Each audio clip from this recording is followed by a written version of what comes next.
కేంద్ర ఎన్నికల సంఘం ఇవాళ 4వ విడత లోక్సభ ఎన్నికల నోటిఫికేషన్ విడుదల చేసింది. కేంద్ర పాలిత ప్రాంతాలతో సహా 12 రాష్ట్రాల్లో 94 లోక్సభ నియోజకవర్గాలకు ఈ విడతలు ఎన్నికలు నిర్వహించనున్నారు. తెలంగాణలో 17 లోక్సభ స్థానాలు, సికింద్రాబాద్ కంటోన్మెంట్ ఉప ఎన్నికకు 4వ విడతలో ఎన్నికలు నిర్వహించనున్నారు. అటు ఏపీలో అసెంబ్లీ ఎన్నికలతో పాటు 25 లోక్సభ స్థానాలకు ఈ విడతలో ఎన్నికలు జరగనున్నాయి. 4వ విడత ఎన్నికల కోసం ఇవాల్టి నుంచి నామినేషన్లు స్వీకరిస్తారు. నామినేషన్ల స్వీకరణకు చివరి తేదీగా ఏప్రిల్ 25 కాగా ఏప్రిల్ 26న నామినేషన్ల పరిశీలన, ఏప్రిల్ 29న నామినేషన్ల ఉపసంహరణకు అవకాశం ఉంటుంది. మే 13న ఎన్నికలు నిర్వహించి జూన్ 4న ఫలితాలు వెల్లడించనున్నారు.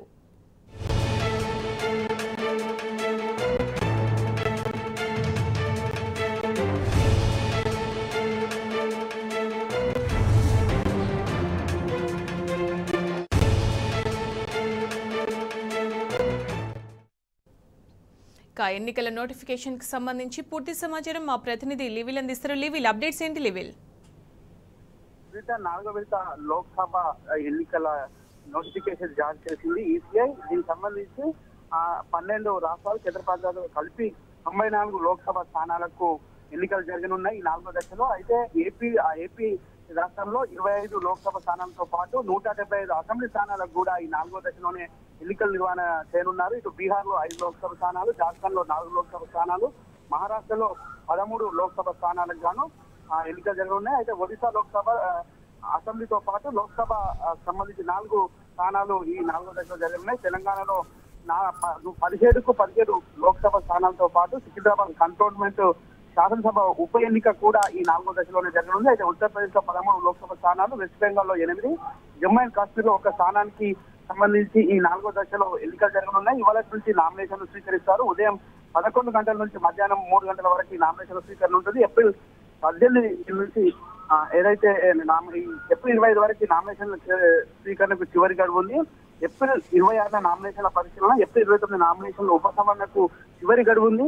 అయితే ఈ ఆర్ఓ కార్యాలయం వద్ద కూడా ఈ నామినేషన్ స్వీకరణ కార్యక్రమం నేపథ్యంలో భద్రత కట్టుదిట్టం చేశారు. 144 సెక్షన్ తో పాటు ఆర్ఓ కార్యాలయం సరౌండింగ్ ప్రాంతాలన్నీ కూడా సీసీ కెమెరా సర్వేలెన్స్ తో పాటు భారీ బహిరంగ సభలతో పాటు ర్యాలీలకు నిషేధం విధించారు. ఇప్పటికే అంతేకాకుండా ఎవరైతే అభ్యర్థి నామినేషన్ దాఖలు చేస్తారో ఆ పర్సన్ తో మరొక 4 మాత్రమే ఆర్ఓ కార్యాలయానికి వెళ్లేందుకు అనుమతిని ఇస్తూ ఇప్పటికే ఈ ఈసీఐ నిబంధనలు కూడా వెలువడించింది.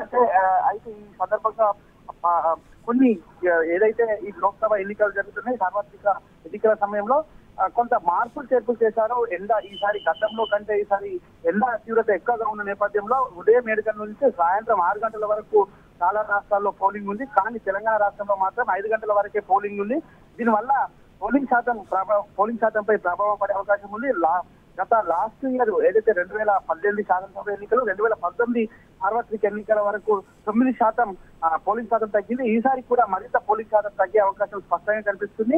ఇదంతా కూడా సిఓ కార్యాలయం నుంచి కావచ్చు, ఇటు ఆర్ఓలు ఎవరైతే రిటర్నింగ్ ఆఫీసర్ ఉంటారో వారి నుంచి ఈసీఐకి ఎలాంటి ఉత్తరాలు కావచ్చు, ఏదైతే ఇలా ఎండ తీవ్రత ఎక్కువగా ఉందని చెప్పని నేపథ్యంలోనే సమయం పొడిగించలేదనేది తెలుస్తుంది. అంటే మన పక్కనే ఉన్న ఇటు ఆంధ్రప్రదేశ్ కావచ్చు, మహారాష్ట్ర, ఛత్తీస్గఢ్, ఒడిశా ఇలా అనేక రాష్ట్రాల్లో కూడా ఉదయం 7 గంటల నుంచి సాయంత్రం 6 గంటల వరకు పోలింగ్ ఉంది. కానీ తెలంగాణలో మాత్రం 5 గంటల వరకే పోలింగ్ ఉంది. ఇది ఖచ్చితంగా ఎన్నికల పోలింగ్ సరళిపై ఖచ్చితంగా పడుతుంది. ఖచ్చితంగా పోలింగ్ శాతం తగ్గుతుందని అంచనా వేస్తుంది.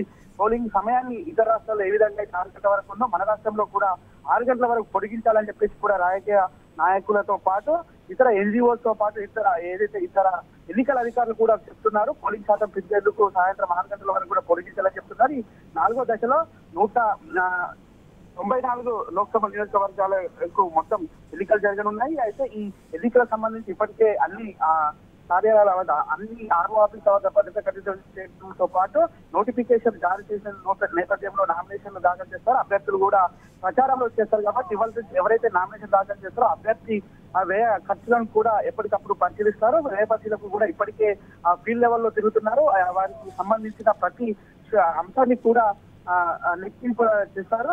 అంతేకాకుండా ఇప్పటికే వ్యక్తిగత దూషణలు కూడా మానుకోవాలని చెప్పేసి ఈసీఐ కొన్ని గైడ్ లైన్స్ రాజకీయ పార్టీలకు ఇచ్చింది. దానికి అనుగుణంగా వ్యవహరించాలి, లేని పక్షంలో వారిపై కఠిన చర్యలు తీసుకుంటామని కూడా ఈసీఐ చెప్పింది. అంతేకాకుండా ఏదైతే ఇవాళ ఈ ఎన్నికలకు సంబంధించి ఇటు రాష్ట్ర అంతర్రాష్ట్ర బార్డర్ల వద్ద కూడా భద్రత పెంచింది. ఎప్పటికప్పుడు కార్యకర్తల మధ్య వాహనాలు తనిఖీలు చేస్తున్నారు. అక్రమ మద్యం, డబ్బుతో పాటు ఇతర నగలు, బంగారు ఆభరణాలు తీసుకెళ్లకుండా ఏదైతే ఎన్నికల నియమావళి అనుసరించి మాత్రమే తీసుకెళ్లాలని చెప్పేసి కూడా కఠినమైన చర్యలు తీసుకుంటామని కూడా ఇప్పటికీ చెప్పింది. అయితే ఎంసీఎంసీ అయితే మోడల్ కోడ్ వయలేషన్ కింద కూడా కేసులు బుక్ చేస్తామని చెప్పారు. ఇప్పటికే రాష్ట్రంలో దాదాపు 126 కోట్ల పైసలకు డబ్బులు సీజ్ చేసినట్టు కూడా ఈ సీఈఓ వర్గాలు చెప్పాయి. అయితే మొత్తానికి సరే దేశవ్యాప్తంగా గతంలో ఎన్నడూ లేని విధంగా 75 ఏళ్ల ఎలక్షన్ చరిత్రలో 4,600 పైసలకు కోట్లు ఇప్పటికే సీజ్ చేశారు. ఇది 4వ దశ మాత్రమే, ఇంకా 3 దశలు ఎన్నికలు ఉన్నాయి. అయితే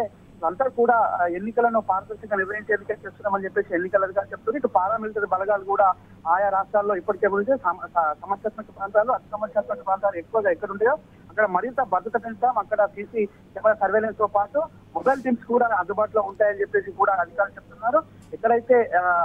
ఎక్కడైతే ఇటు సమస్యాత్మక ప్రాంతాలు కావచ్చు, ఇటు టెర్రరిస్టు, మావోయిస్ట్ ఎక్స్ట్రీమిస్ట్ ఏరియాలో ఎక్కువగా ఎలక్షన్లపై ప్రభావం చూపే అంశం ఉన్న నేపథ్యంలో అక్కడ కూడా భద్రత కట్టుదిట్టం చేస్తామని చెప్పేసి కూడా ఈసీఐ సీఓ అన్ని రాష్ట్రాల సీఓలకు ఆదేశాలు జారీ చేసింది. అయితే 11 గంటల నుంచి నామినేషన్లు స్వీకరిస్తారు. సుల్తా. Right level. Thank you.